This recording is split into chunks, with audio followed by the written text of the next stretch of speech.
жоқтау айту рәсімі. Жаназа біткеннен кейін ер кісілер қайтыс болған кісінің мәйітін ағаш зімбілге салып, көтеріп зиратқа апарады. Зират алыс болса, көлікпен жеткізеді. Сол сәттен бастап қайтыс болған кісінің әйелі, қыздары, әпкелері қатты дауыс шығарып жоқтау айта бастайды. Жерлеуге әйел адамдар бармайды, тек ер адамдар ғана қатысады. Жыртыс тарату рәсімі. Қабірге қою барысында қайтыс болған кісінің басын темір қазық жұлдызы жаққа, яғни солтүстікке қаратып жатқызады. Сол сәттен бастап барлық жерлеуге қатысқандарға жыртыс таратылады. Яғни өлген адамның ризашылығы үшін бұны тәбәрік деп те атаған. Жерлеу және жерлеген соң мүрденің басында айтылатын тәңірлік дүниетаным бойынша оқылатын бата сөзі.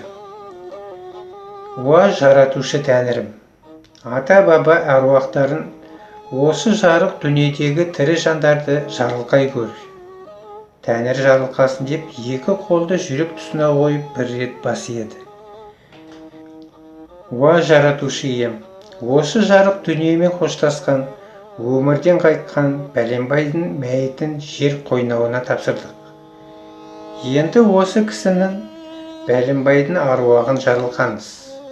Оны өз ата-баба аруақтарымен табыстырып, бақытқа бөлеп, артында қалған елін, ағайын туыстарын, ұрпағын желеп жебейтін, қолдайтын және қастандықтан, бәле-жаладан, түрлі қауіп қатерден қорғайтын күшке ие етіңіз.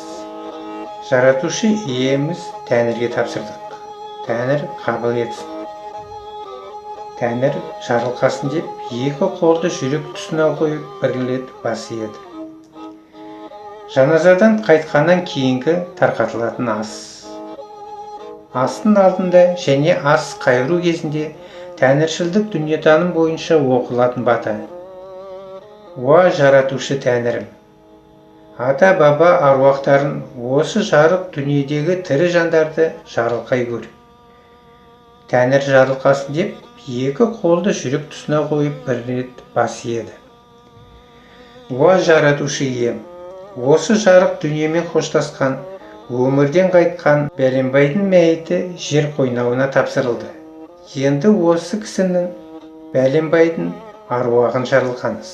Оны өз ата-баба аруақтарымен табыстырып, бақытқа бөлеп, артында қалған елін, ағайын туыстарын, ұрпағын желеп жебейтін, қолдайтын және қастандықтан, бәле-жаладан, түрлі қауіп қатерден қорғайтын күшке ие етіңіз, Тәңірім. Жаратушы иеміз Тәңірге тапсырдық. Тәңір қабыл етсін. Қабыл болсын деп екі қолды жүрек тұсына қойып бір рет бас иеді. Жетісі. Астың алдында және ас қайыру кезінде тәңіршілдік дүниетаным бойынша оқылатын батасы. Бұл бата жетісі, 40 және жылдығы кезінде де оқытылады.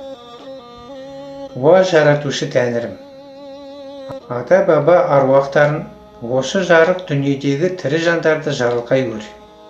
Тәңір жарылқасын деп екі қолды жүрек тұсына қойып бір рет бас иеді. Уа жаратушы ием, бәленбайдың аруағын жарылқаңыз. Оны өз ата аруақтарымен бірге бақытқа бөлеп, артында қалған елін, ағайын туыстарын, ұрпағын желеп жебейтін, қолдайтын және қастандықтан, бәле-жаладан, түрлі қауіп қатерден қорғайтын күшін арттырыңыз. Тәңір жарылқасын деп екі қолды жүрек тұсына қойып бір рет бас иеді.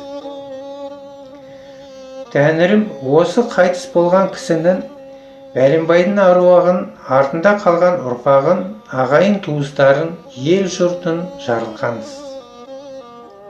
Уа ұлтымның ата-баба аруақтары және бәленбайдың аруағымен бірігіп, артында қалған ұрпақтарын, ағайын туыстарын, ел жұртын қиындықта желеп жебеп, адал ниетін және адал ісін қолдап, қастандықтан, бәле-жаладан, түрлі қауіп қатерден қорғап, жүріңіздер.